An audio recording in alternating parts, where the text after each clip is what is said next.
Hello everyone, ये video Kirchhoff के नियम पर आधारित न्यूमेरिकल का पार्ट 2 है, जिसमें मैं आप लोग को एक न्यूमेरिकल बताऊंगा और एक उसी पर आधारित न्यूमेरिकल आपको वर्क क्वेश्चन के रूप में दूंगा, जिसको आप खुद सोल्व करिए और एक्सपीरियंस करिए।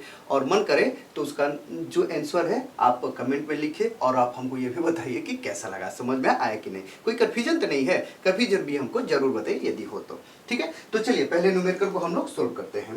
मैं आपसे बता दूं कि इसके पहले मैं आपको पार्ट 1 में किरचॉफ के नियम पर आधारित न्यूमेरिकल का पार्ट 1 में मैंने आपको 2 न्यूमेरिकल आसान टाइप का कराया। ये उसी टाइप का, थोड़ा सा उससे और भी कुछ आगे, एक आध दो स्टेप आगे का है। ठीक है, अगले वाले में मैं थोड़ा सा कठिन टाइप का, जिस पर आधारित न्यूमेरिकल्स आपके बोर्ड में पूछ सकता है और इधर उधर किसी एग्जाम में, मेंस में, लीट में, हर जगह पूछ सकता है। ठीक है, और कैसे पूछेगा वो सब मैं तरीका आपको बता दूंगा और आप उसको देखेंगे तो एकदम आपको पूरा कर सकते, केवीएल पूरा समझ में आ जाएगा कि कोई कहीं भी केवीएल को लगा लेंगे, केसीएल को लगा लेंगे, किरचॉफ के नियम को। खैर चलिए, तो पहले न्यूमेरिकल को सोल्व किया जाए। देखिए क्या है। ठीक है, तो मैं आप देखिए तीसरा है, पार्ट 2 में मैं आपको 2 न्यूमेरिकल कराया हूं, ये तीसरा है। ठीक है, तो क्या है, बोल रहा है निम्न परिपथ में प्रवाहित धारा का मान यदि 2.5 एम्पियर है तो प्रतिरोध R के मान ज्ञात कीजिए। प्रतिरोध के R का मान ज्ञात कीजिए। समझ में आ गया। ठीक है, ये एक परिपथ दे दिया, जैसे ये एक प्रतिरोध है 3 ओम का, ये प्रतिरोध है 6 ओम का। ठीक है, ये प्रतिरोध 4 ओम का, ये एक सेल लगा हुआ है 4 वोल्ट का, ये एक सेल लगा हुआ है, ठीक है, ये 10 वोल्ट का। ठीक है, और ठीक है, ये जो प्रतिरोध है ना, ये जो परिपथ है, इसमें ये जो धारा बह रही इस दिशा में, धारा दिखाए इस दिशा में, इस धारा का मान हमको दे दिया है कितना, ठीक है, 2.5 एम्पियर। तो पूछ रहा है कि ये जो प्रतिरोध है R, इसका मान हमको ज्ञात करके बताइए कितना होगा। कुछ नहीं करना है भाई, सब कुछ तो दे दिया, केवीएल लगा देंगे ना तो हमारा आंसर अपने मन से क्या हो जाएगा, आ जाएगा। नहीं समझ रहे हैं? ठीक है, तो हम तुरंत लिखेंगे एकदम। ठीक है, आई का ही मान हमको निकालना। इसके पहले वाला ऐसा ही था ये न्यूमेरिकल, लेकिन सब कुछ दे दिया था, ये सब हमको आई का मान निकालना था। इसमें क्या कर दिया है कि सब कुछ दे दिया है, आई का मान दे दिए, एक आर नहीं दिया, इसी आर का मान हमको क्या करना है, ज्ञात करना है। समझ में आ रहा है? तो चलिए ज्ञात कर लेते हैं। तुरंत लिखेंगे, इसका नाम दे लीजिए ए, ठीक है, इस बिंदु का नाम बी, और इस बिंदु का नाम सी, और इस बिंदु का नाम क्या है, डी है। ठीक है, तुरंत लिखिए अप्लाई केवीएल इन लूप। ठीक है, ठीक है, धारा का भी मान यही, एक ही धारा हर किसी में बहेगा, सब में आई ही बहेगा। ठीक है, इधर भी आई, इसमें भी आई ही आएगा। ठीक है, इसमें भी आई आएगा, एक ही ना है, एक ही पथ है को बहने का, तो एक ही पथ में वो प्रवाहित होता रहेगा। ठीक है, और कहीं जाएगा नहीं, कोई दूसरी शाखा नहीं है। ठीक है, तो खैर तुरंत यहां पर लिखेंगे अप्लाई, क्या लिखेंगे, अप्लाई, ठीक है, केवीएल, ठीक है, इन लूप। कौन सा लूप, ठीक है, A B C D A. ठीक है, A B C D A, समझ में आ गया। अब हम अप्लाई तो करेंगे, लेकिन हमसे ये पूछता है कि भैया ठीक है, कैसे जाइएगा जोड़ते हुए, ऐसे रास्ते से जाइएगा कि नहीं, तो हम ऐसे ही जाएंगे। सामान्यतः हमारा यही मन करता है कि भाई हम क्लॉकवाइज ही जाएं, जोड़ते हुए, धारा जिधर मन करे उधर जाए। हम तो जानते ही है कि धारा की दिशा में जाएंगे तो माइनस लिखेंगे, धारा के विपरीत दिशा में जाएंगे तो प्लस लिखेंगे।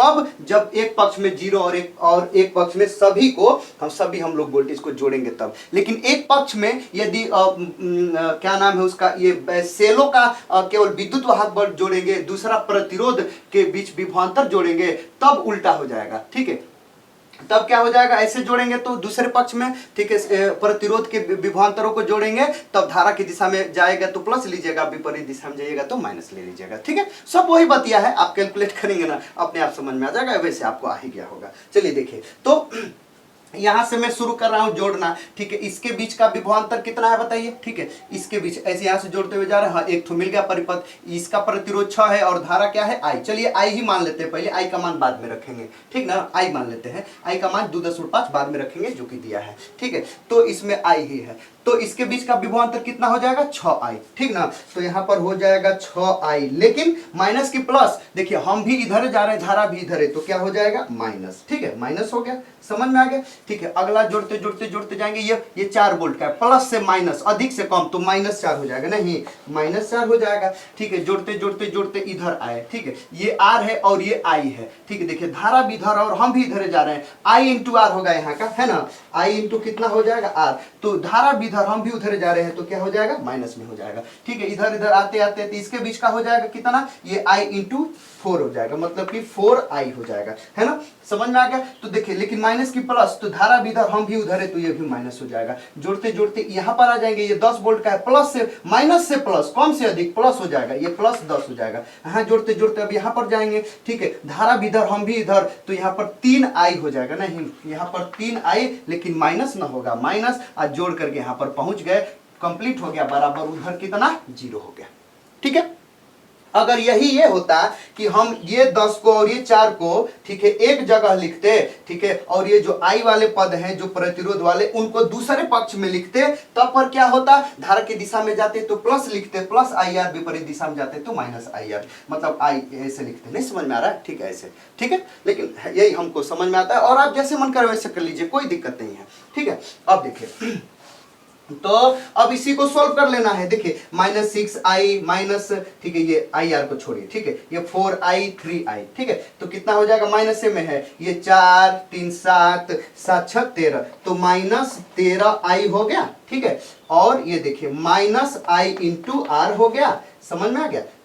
ठीक है, अब देखिए -4 और +10 कितना हो जाएगा, ठीक है, +6 हो जाएगा, बराबर कितना हो जाएगा, 0 हो जाएगा। समझ रहे हैं। ठीक है, अब देखिए कुछ नहीं एकदम, और अब I का मान यहाँ पर चुपचाप रख लीजिए। नहीं समझ में आ रहा है, I का मान रखिए या उसको ट्रांसपोज करिए, कोई दिक्कत नहीं है। चलिए इधर कर लेते हैं, पहले उसको उधर भेज लेते हैं, ये माइनस अच्छा नहीं लग रहा है, तो इधर बचेगा 6 बराबर, ये उधर जाएगा तो +13I हो जाएगा, और ये हो जाएगा तो +I इंटू कितना हो जाएगा, R हो जाएगा। देखिए I का मान हमको दे दिया है, कितना दे दिया है, ठीक है, कितना दिया है, 2.5 रखिए, R का मान क्या कर लीजिए, ज्ञात कर लीजिए। तो यहाँ पर 6, तो बढ़िया से लिख लेते हैं, यहाँ पर 13 गुणे I के जगह पर 2.5, ठीक है, यहाँ पर प्लस I के जगह पर कितना, ठीक है, 2.5 गुणे R, और बराबर इधर कितना है, 6 है। ठीक है, अब इसी हमको क्या करना है, ये R का मान हमको ज्ञात करना है, तो 13 दूनी 26, और ये कितना हो जाएगा, ठीक है, 13 में 2.5 से गुणा करेंगे, कितना हो जाएगा, ठीक है, कर लीजिए, कोई दिक्कत नहीं। चलिए हम कैलकुलेटर का उपयोग कर लेते हैं फटाफट। ठीक है, 13 गुणे कितना हो गया, 2.5, ठीक है, तो 32.5, ठीक है, ये हो गया, ठीक है, 32.5, समझ में आ गया। ठीक है, कितना हो गया, 32.5, और ये प्लस हो गया 2.5 इंटू R, बराबर उधर हो गया 6। अब तो यहाँ पर 2.5 R बराबर कितना हो जाएगा, 6, और ये उधर जाएगा माइनस, ठीक है, माइनस, ठीक है, कहीं गड़बड़ाया नहीं ना है, ठीक है। हाँ चलिए ठीक है, तो कितना हो गया ये, एक सेकेंड रुक जाइए, कहीं कुछ गड़बड़ा है तो नहीं ना, +6 ये 10 6, ये माइनस, हाँ चलिए ठीक है, समझ में आ गया। अच्छा अब चलिए, तो ये उधर 32 ये कितना हो जाएगा, ये 5 हो जाएगा।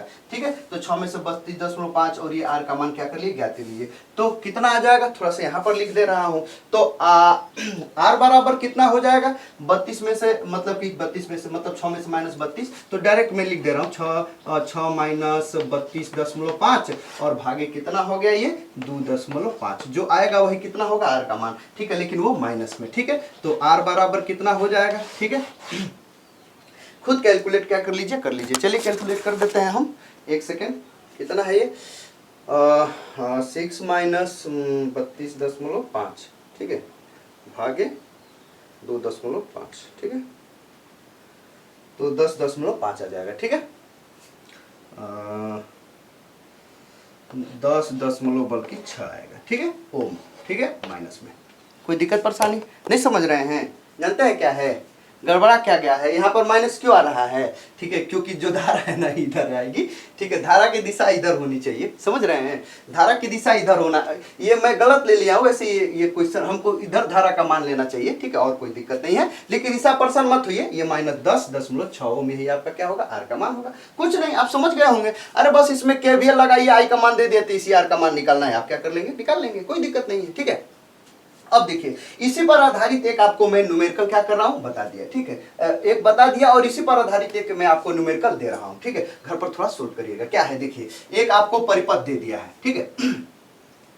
देखिए ये 2 वोल्ट का है, ये 6 ओम का है, 4 ओम का है, ठीक है, ये 6 वोल्ट का है, ये 6 वोल्ट, ये आर है और ये क्या है 4 ओम का है, ठीक है। हमसे बोल रहा है, इसको वर्क क्वेश्चन के रूप में आप खुद घर पर सोल्व करिएगा। क्या बोल रहा है कि उपरोक्त परिपथ में, ठीक है, प्रवाहित धारा का मान 2 एम्पियर है, ठीक है। इसमें जो धारा प्रवाहित हो रही है उसका मान 2 एम्पियर है। प्रतिरोध आर के सिरों के बीच विभवांतर ज्ञात कीजिए। ये जो प्रतिरोध आर है ना, इसके सिरों के बीच विभवांतर आपको क्या करना है, ज्ञात करना है। समझ में आ रहा है। इसमें बहने वाली धारा का मान दे दिया है। चलिए मैं थोड़ा सा आपको बता दूं, धारा इसमें कोई दिखाया ही नहीं है, चलिए वैसे ही दिखा लेता हूं कि ये क्या है, ये आई है, ठीक है। ये हर जगह क्या हो रही है, आई ही प्रवाहित हो रही है और इस आई का मान कितना दे दिया है हम लोग को, ठीक है, 2 एम्पियर दे दिया है आई का मान, ठीक है। तो क्या पूछ रहा है कि ये आर है ना, इसके सिरों के बीच हमको विभवांतर पूछ रहा है, ठीक है। ये विभवांतर मतलब ये हमसे पूछ रहा है, भी पूछ रहा है, ठीक है। तो हम ये विभवांतर भी बराबर क्या होता है, आई इंटू आर होता है। समझ में आ गया।